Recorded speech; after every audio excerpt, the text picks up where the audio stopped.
Bueno chicos, buenas tardes. Para el día de hoy la clase de trigonometría décimo y 11 vamos a ver unos ejercicios que nos van a ayudar a resolver la guía que se les ha enviado. Algunos puntos que están ahí, transformación de radianes a grados y de grados a radianes. Entonces de radianes a grados, para cualquiera de las dos vamos a partir de una premisa donde pi, que es en radianes, cuando hablamos de pi hablamos en radianes, es igual a 180 grados. ¿Sí?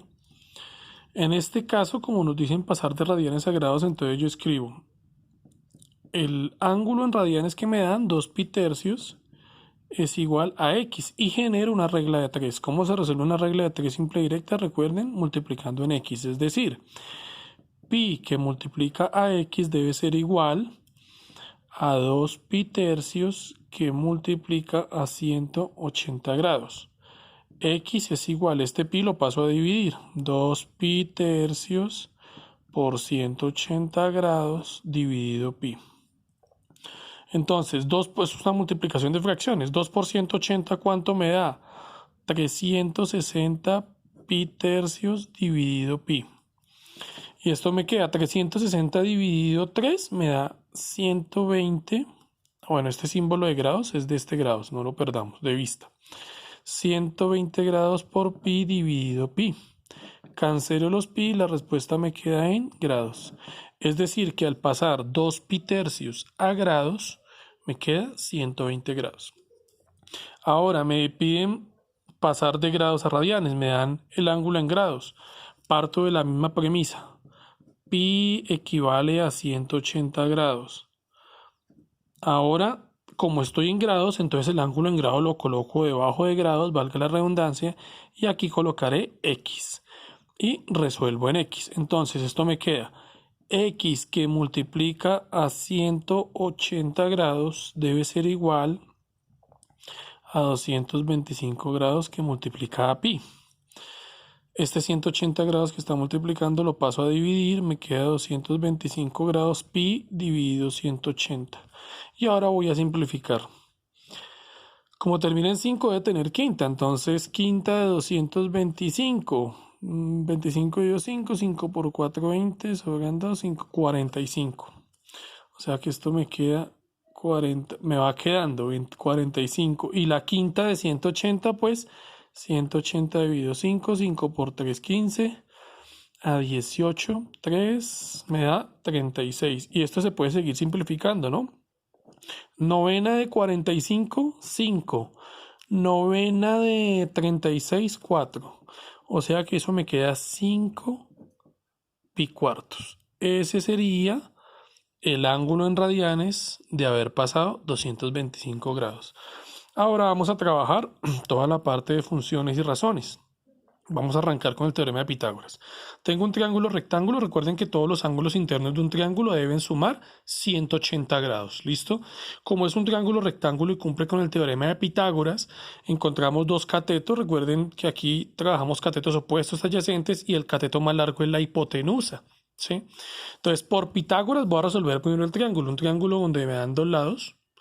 Uno que vale 3 y uno que vale 4 y me dicen que cuánto vale la hipotenusa. Lo hago yo por Pitágoras primero para recordar Pitágoras. Entonces, A es igual a la raíz cuadrada de la suma de los catetos al cuadrado. Para este caso, A es igual a X, que es la variable. Entonces resuelvo. 3 al cuadrado más 4 al cuadrado. ¿Cuánto es 3 al cuadrado? 9. 4 al cuadrado, 16. 16 más 9, 25. Y raíz cuadrada de 25, 5. O sea que ya resolví ese triángulo y ahora vale 5. Ahora sobre ese triángulo vamos a calcular las razones trigonométricas. Aquí están las abreviaturas. El seno de cualquier ángulo es igual al cateto opuesto sobre la hipotenusa. El coseno es el cateto adyacente sobre la hipotenusa. La tangente es el cateto opuesto sobre el cateto adyacente. La cotangente es el cateto adyacente sobre el cateto opuesto, porque es la inversa de la tangente.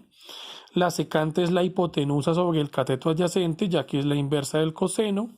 Y la cosecante es hipotenusa sobre el cateto opuesto y es la inversa del seno. Vamos a calcular esas 6 razones para este mismo triángulo. Entonces, debo escoger uno. Yo aquí puedo calcular las razones para el ángulo A y para el ángulo C. Vamos a hacerlo para el ángulo A por ahora. Entonces, el seno de A, ¿cómo está definido? Voy y miro la razón. Cateto opuesto sobre hipotenusa. Me paro en el ángulo en el lado A. ¿Cuál es el cateto opuesto a la A? Pues es el 4, es el cateto que está al otro lado. Recuerden que el cateto opuesto es el que no parte, el que no se origina en ese mismo punto de origen o vértice y que no es la hipotenusa. Entonces es 4. ¿Cuánto es la hipotenusa? 5, porque ya la habíamos calculado aquí por el teorema de Pitágoras. ¿Listo? Entonces 4 dividido 5, ese sería el seno para ese ángulo. El coseno, ¿cómo está definido? Como el cateto adyacente sobre la hipotenusa.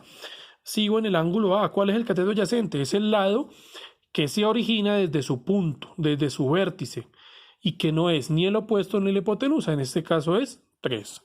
Entonces, el cateto opuesto dividido la hipotenusa, que sigue siendo 5. Recuerden que la hipotenusa no cambia para así rotemos el ángulo. Calculo la tangente. ¿Cómo está definida la tangente? Cateto opuesto sobre cateto adyacente. Entonces voy y miro.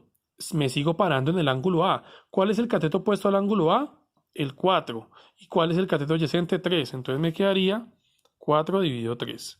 Cotangente es fácil, es simplemente la inversa de la tangente, es decir, darle vuelta a esta fracción, por eso me quedaría 3/4. Ahora, la secante de A, ¿cómo está definida la secante? La hipotenusa, ¿cuánto es la hipotenusa? 5. ¿Y cuánto es el cateto adyacente al ángulo A? Nos devolvemos al triángulo, es 3. Por eso me queda 5/3.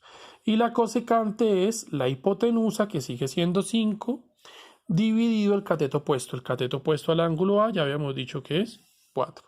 Por eso queda 5/4. Con estas herramientas podríamos resolver cualquier tipo de problemas dentro de los que hay en la guía. Nos pueden colocar un problema, no se asusten con barcos, con aviones. Lo importante es tener claro esto, ¿no? ¿Cuáles son los catetos opuestos o adyacentes? Recuerden que depende del ángulo donde nos paremos. Si nos paráramos en el ángulo C y nos pidieran las funciones para C, el cateto opuesto del ángulo C en este triángulo sería 3 y el cateto adyacente sería 4, pero la hipotenusa sigue siendo 5. ¿Listo? Entonces, para que tengan en cuenta dónde se paren. Y recuerden que toda la suma de los ángulos internos de un triángulo debe sumar 180. Se despide quien nos saludó, el licenciado Marcos Franco.